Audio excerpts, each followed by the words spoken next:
Hundreds of passengers destined for the United States were left stranded in Jamaica today. Yeah, it has been pretty busy this morning. A lot of the travelers that I've been speaking to are heading to much warmer locations, and they're leaving just in time before this storm arrives. So a major winter storm that started over the Rockies is now beginning its push through a 2,000-mile stretch of America.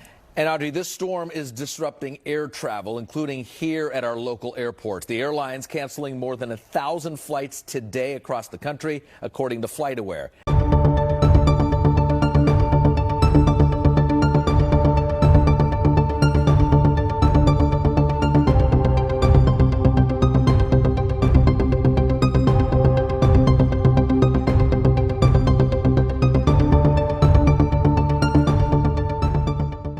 Right now, as you watch this, there are families in Tennessee huddling around gas stoves just to stay alive. There are over 14,000 flights that simply vanished from the boards. And in parts of the South, the air doesn't just feel cold, it sounds like a war zone. People are reporting ice quakes, the sound of trees exploding under the weight of frozen rain. 2/3 of the United States is currently trapped inside a weather event the National Weather Service is calling catastrophic. We're not talking about a snow day. We're talking about a complete grid down, road closed national emergency. Wait, what? How did a single storm just break the infrastructure of the most powerful country on Earth? Today, we're going deep. This is the story of Winter Storm Fern. It's Tuesday, January 27th, 2026. Most people were planning on a lazy morning, maybe a pancake breakfast. But by 9 a.m., the map started bleeding red. From the lower Mississippi Valley all the way up to the tip of Maine, the sky didn't just fall, it froze. We're seeing a triple threat here: sleet, freezing rain, and heavy snow. In Philadelphia, they just got hit with their biggest snowstorm in 5 years. We're talking nearly 2 feet in some spots. But snow? Snow is the nice part. The real villain of this story, the ice. Let's look at the physics of why this is so dangerous. When rain falls through a thin layer of freezing air right above the ground, it doesn't have time to turn into a snowflake. It becomes supercooled. It looks like water, but the second it touches your car, your porch, or most importantly, a power line, it turns into a concrete hard glaze of ice. Did you know that just a half inch of ice can add 500 pounds of weight to a single span of power lines? In Georgia and Mississippi, we aren't seeing a half inch. We are seeing what meteorologists call catastrophic accumulation. This is why over 100,000 people in Tennessee and Texas lost power in the blink of an eye. The infrastructure isn't just failing, it's being crushed. You were planning on flying today. Forget it. Reagan National in DC. Shut down. Atlanta Hartsfield. A parking lot. We are seeing over 14,000 cancellations. To put that in perspective, that's like every single person in a medium-sized city being told, "You're not going anywhere." In Nashville, the vibe went from fun snow day to survival mode in 6 hours.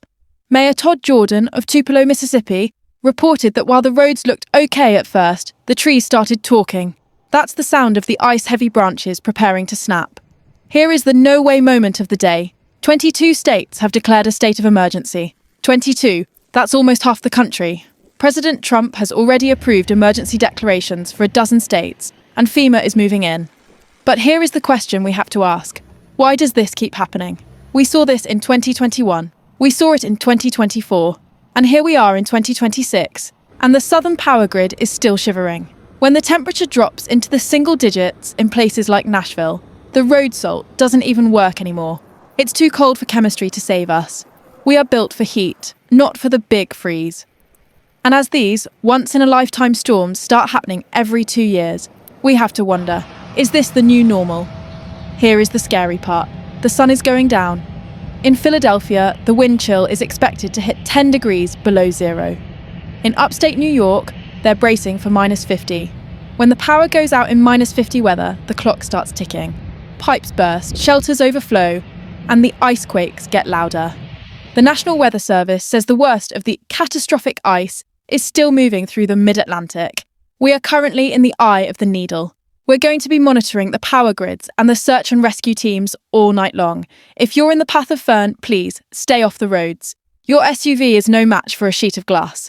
But tomorrow morning, the sun comes up on a very different looking America. Will the grid hold? Or are we looking at a week-long blackout in the middle of a record-breaking freeze? The data we're seeing for tomorrow's forecast is actually, well, you won't believe it. Plans for her business team in the Bay Area before they return home to Florida. I think I'm good so far. No cancellations, but I know a lot of people have been impacted. The cancellations and delays mostly linked to Texas flights today as the storms move east. But airport officials expect the problems to start stacking up Saturday and Sunday. I think a key indicator is airlines proactively canceling a day or two in advance. So we do have some cancellations already happening today, but already for tomorrow, we've seen 17 flights canceled. Long layovers was in Dallas, and that's the one that scared me. Rhonda Stevens is just a short hop now from SFO to her home in Redding, thanks to the notification app. This morning, she saw the weather might delay her trip from the Caribbean if she went through Dallas, so she quickly called the airline and rerouted around the storm. But when I called and I actually got a human being on the phone, it was wonderful, and she helped me out tremendously. And here I am. Only one more flight from home. Yackel says SFO will keep restaurants open late and provide stranded passengers with blankets, pillows, and water. At least 17 states have already declared a state of emergency ahead of this weather event that's expected to bring snow, freezing rain to different parts of the country. And the FAA says it's already had planning calls with airlines and airports to prepare. Ahead of the storm, more than 8,000 flights have been canceled through Sunday, and those who are in the path of the storm are being told to stay off the road. I'm as prepared as I'm going to get, I guess. I mean, there's nothing we can do. It's coming. Monster storm has been wreaking havoc across much of the United States since Friday, resulting in some 12,000 flight cancellations, and Jamaica has not been spared. Transport Minister Dal Vaz provided details Saturday afternoon. I can confirm that Jamaica has begun to be impacted with cancellations from the USA as a result of the winter storms flowing through the USA. Norman Manley International Airport, 2 JetBlue flights from New York, Sangster International, 1 American Airlines from Dallas-Fort Worth, Texas, and we will keep monitoring the situation and advising the public accordingly.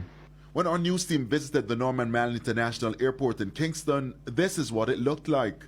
Some passengers who were left stranded due to flight cancellations looked on as they calculated their next move, while others sought additional information from their airlines.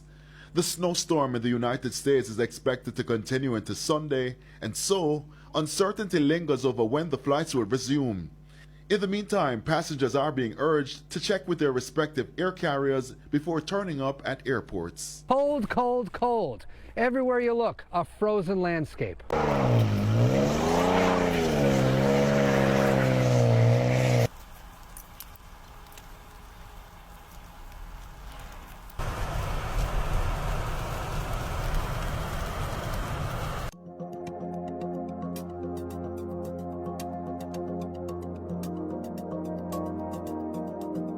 Make sure you hit that subscribe button and turn on notifications.